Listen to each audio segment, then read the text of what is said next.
আসসালামু আলাইকুম। আমরা আজকে একটা মোবাইলের ফুল এলসিডি সেন্সটা দেখাবো। সেটা হচ্ছে P3295 আমরা এলসিডি সেন্সটা দেখাবো। আমরা মূলত প্রথমত এটা খুলে নেব, যেহেতু আমি আরও একটা ভিডিওতে এটা খোলার সিস্টেমটা দিচ্ছি, এই জন্য আমি আর এটা দেখাইলাম আপনাদেরকে।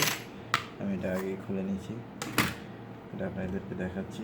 শুধুমাত্র দেখুন, এইভাবে সবগুলো জিনিস আগে খুলে নিতে হবে, দেন এলসিডিটা চেঞ্জ করতে হবে।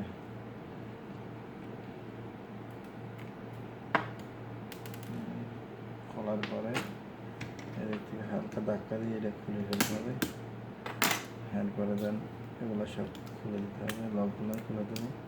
দেন ব্যাটারিটা আমাদের খুলতে হবে, ব্যাটারিটা আটকানো। এই জন্য আমাদেরকে আগে একটু হিটে বসাতে হবে।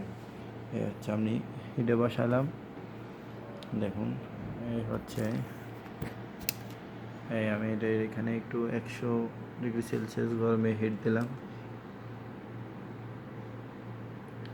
মোটামুটি আমাদের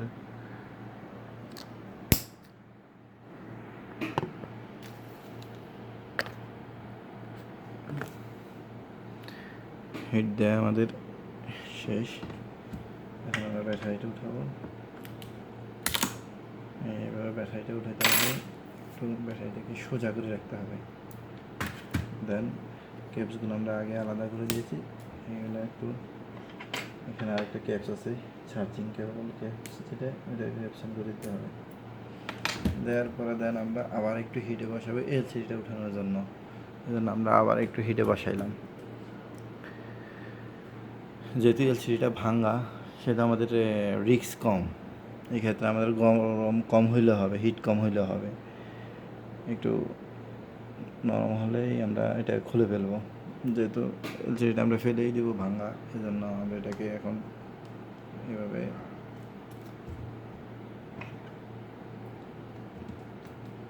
হালকা করে খুলে নেব।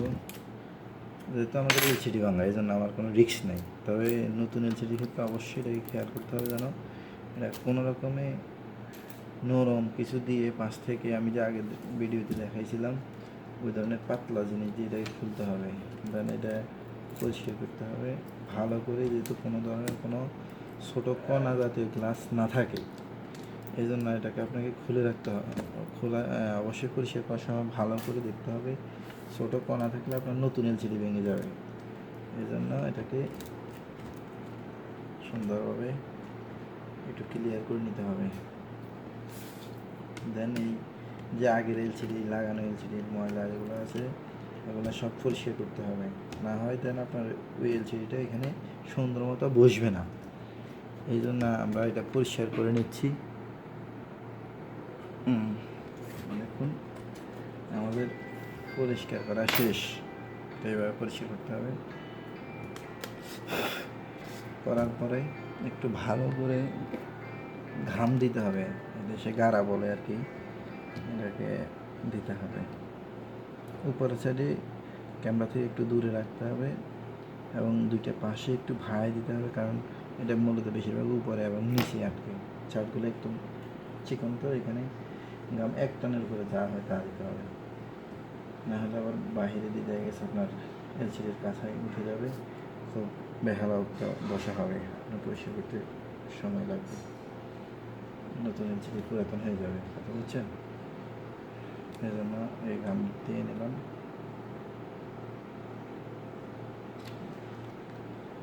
দেন আমাকে এখন এলসিডিটা বসাতে হবে। আমি এলসিডিটা আগেই চেক করে রাখছি, এই এলসিডিটায়, এই জন্য আমার এখন আর কোনো সমস্যা নেই। আগের ভিডিওতে আমি দেখাইছি কীভাবে চেক করতে হবে। এই জন্য আমরা আগে গাড়ার পরে আস্তে করে আলতো করে এলসিডিটা বসিয়ে দিলাম।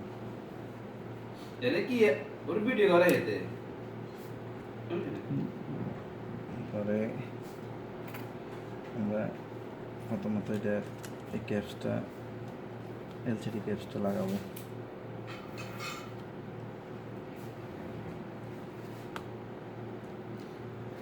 লাগানো শেষ। পরবর্তীতে আমাদের চার্জিং কানেক্টের ক্যাপসটা লাগাবো। পরে আমাদের ব্যাটারিটা আবার লাগাতে হবে। এই জন্য ব্যাটারির নিচে একটু ভালো করে ঘাম দিয়ে নিতে হবে।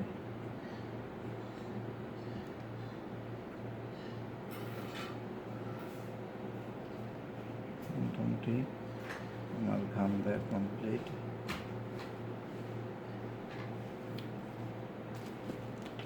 তারপরে ব্যাটারিটা আলতো করে ব্যাটারিটা বসাতে হবে।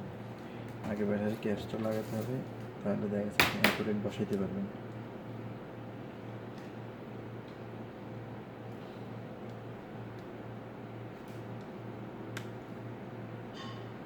ব্যাটারিটা আপনি অ্যাকুরেট বসাইতে পারবেন। ভালো করে আলতো করে চাপ দিয়ে দেবেন। এরপরে আপনি আগে ব্যাটারি কেসটা জায়গা মতো লাগিয়ে দেবেন। ম্যাসমারগুলোর দিকে খেয়াল রাখতে হবে। উপরে যে ম্যাসমারগুলো এগুলো ছোটো, নিচের ম্যাসমারগুলো একটু বড়। এই জন্য আপনাকে অবশ্যই খেয়াল রাখতে হবে। দেন আর নিচের কেসটা মতো বসিয়ে দেবো যেভাবে ঠিক ছিল। ম্যাসমারগুলো আনতে হবে।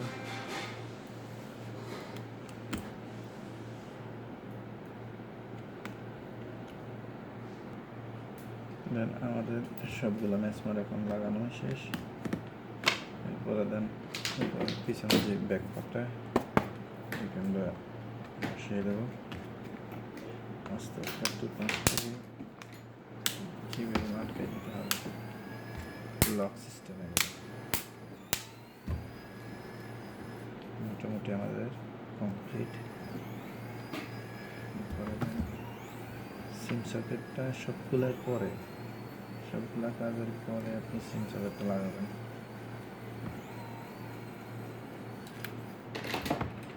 মোবাইলটা আমাদের ওকে হয়েছে না,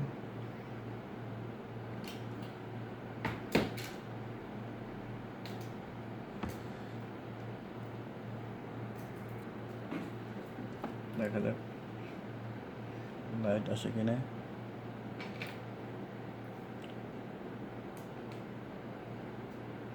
মোটামুটি কমপ্লিট। এই জন্য আবার দেখা গেছে এটা নতুন এলসিডিটা রাবার দিয়ে একটু বেঁধে রাখতে হবে আর কি। রাবার যেটা দিয়ে স্টিক যেটাকে বেঁধে রাখতে হবে এভাবে আপনাকে বেঁধে রাখতে হবে। ঠিক কীভাবে তিনটা দিতে পারেন, সমস্যা নেই, তিনটা বাদ দিলেই হবে। ঠিক আছে, আবার আপনাদের জন্য নেক্সট ভিডিও নিয়ে আসবো ইনশাল্লাহ।